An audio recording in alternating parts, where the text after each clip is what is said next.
शिक्षक तसेच आपल्या शाळेतील बालसभेचे नाही का आजच्या या कार्यक्रमाचे अध्यक्ष स्मिता मिलिंद पवार दिदी, सर्व विद्यार्थी, आज 10 मार्च म्हटलं की आपल्याला क्रांतिज्योती सावित्रीबाई फुले यांची पुण्यतिथी आजच आहे विशेष दिनामध्ये, तुम्ही बघितलं का? त्यानंतर आज लोकनेते बाळासाहेब देसाई यांची जयंती गेले कित्येक वर्ष आपण साजरी करतो. माझ्या माहितीप्रमाणे 25-30 वर्षापासून आपण ही जयंती साजरी करत आहोत. त्याच्याही अगोदर करत होते, परंतु शालेय स्तरावरती एक पुस्तिका देण्यात आली होती पंचायत समिती मार्फत.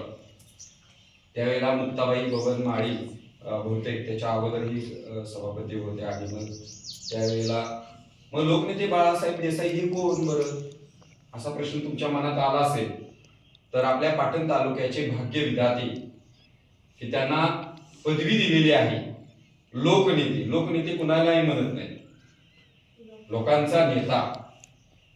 म्हणजे खऱ्या अर्थानं लोकनेते बाळासाहेब देसाई यांचं जीवन जर पाहिलं तर तुमच्यासारखं कुटुंब असणारं हेच कुटुंब देसाई मरळी गावातील.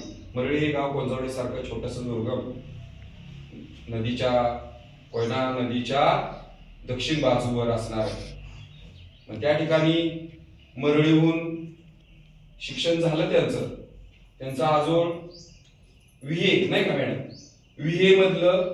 आणि मग त्यांची आई वगैरे आता आपल्यागतच असं नाही की त्यांचं म्हणजे पूर्वजांचं राजवाडा आहे, चांगले त्यांना परंपरा लाभलेली आहे, तसं नाही. तर सामान्य कुटुंबातील हा शेतकऱ्याचा मुलगा लोकनेते. त्यांचा जन्म त्यांच्या आजोळी झालं, प्राथमिक शिक्षण झालं, परंतु शिक्षणासाठी पैसे नाहीत. पाटणला त्यांना शिक्षण